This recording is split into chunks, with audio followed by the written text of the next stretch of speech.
And that morning commute coming up. A developing story out of Round Rock this morning, where the city's police department is investigating a fatal shooting that left one person dead. Good day, Austin's Jessica Rivera joins us live from downtown Round Rock this morning with more. Morning, Jessica. Good morning, Dave. Yes, the suspect was found dead not so far away from the initial scene. We were told that the 911 calls came in around 5:30 p.m. in the 400 block of West Main Street in the downtown Round Rock area. When officers arrived on scene, they found an adult victim with multiple gunshot wounds. EMS attempted to save the person's life. However, that person died on scene. Before officers arrived, the suspect quickly fled the scene. The suspect was then found less than a quarter mile away from the initial shooting. Round Rock PD says they found the suspect with what looks like self-inflicted wounds and was also pronounced deceased at the scene. This is still the early stages of the investigation. If you have any information on this incident, please reach out to Round Rock PD. Back to you guys in the studio. Police have identified 2 suspects and arrested another in the violent Halloween weekend shootings in San Marcos. U.S. Marshals are now looking for this man, 24-year-old Patrick Dave Anderson. He moved to San Marcos from Arizona in October, but San Marcos police believe he's left town. Anderson is wanted for the November 1st shooting in downtown near Kissing Alley in the entertainment district known as The Square. 2 groups passed each other on the sidewalk when an argument broke out.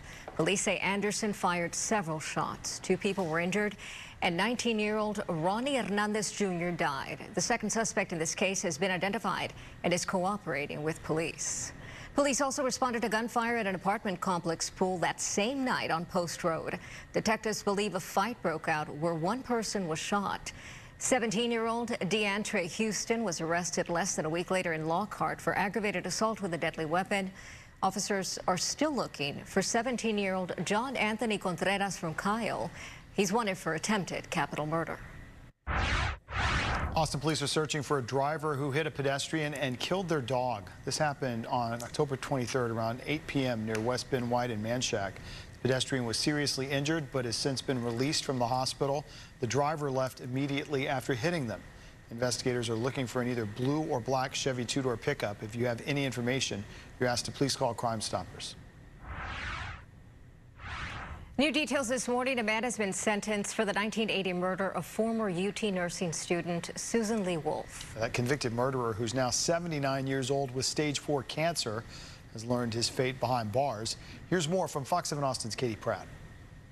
The man responsible for brutally killing 25-year-old Susan Lee Wolf is finally being put away for the horrific acts he committed on the night of January 9th, 1980. After, I'd say, a decade, our family had given up. The family not knowing whether this day would ever come.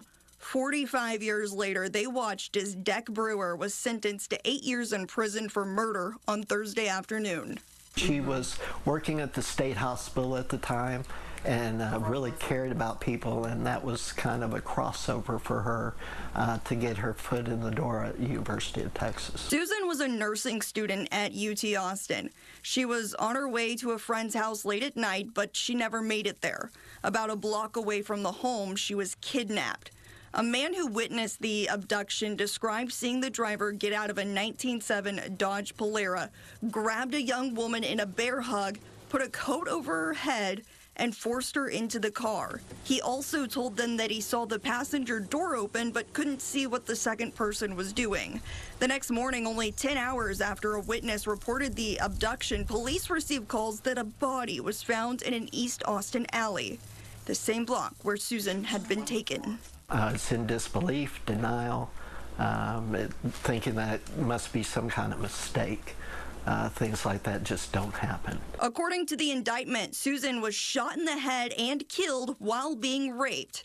The DNA from the sexual assault was collected but never pointed to a clear suspect until March last year, when a possible match came back and pointed to Brewer, who was fingerprinted and incarcerated in Massachusetts on unrelated charges. In August 2024, police found probable cause for arrest, and from there, he was transferred back to Austin about a month later. We're told the time Brewer served in Massachusetts will count toward the 8-year sentence. She's still alive in the hearts and minds of anyone who ever knew her that was touched by her. Katie Pratt, Fox 7 Austin News. Let's talk politics now. A number of Democrats are seeking the nomination to challenge Governor Greg Abbott. The candidates include Andrew White, son of former Governor Mark White, Bobby Cole, a rancher and retired firefighter, former Congressman Chris Bell, and Austin state lawmaker Gina Hinojosa. Several of them have criticized Governor Abbott's push for a school choice program. Bell says the program was not driven by what's best for kids, but what's best for multi-billion-dollar contributions. Hinojosa has said Governor Abbott does not deserve a fourth term, claiming costs have gone up, health care remains expensive, and public schools have been defunded. Meanwhile, despite social media buzz and McConaughey for governor signs popping up across the area, the actor from Austin is not making a challenge to run the state of Texas. Yeah, that viral campaign is just a promotion for his upcoming TV series. Now, over the past week, viral videos have flooded Texas social media feeds showing what appeared to be legitimate campaign signs. The buzz appeared to peak when some got video of the signs, with many believing McConaughey had secretly launched a bid for the state's highest office. But the fictional campaign is instead for an upcoming show called Brothers, co-starring Woody Harrelson. 7-Eleven now on this Friday morning. More milder nights and warmer days.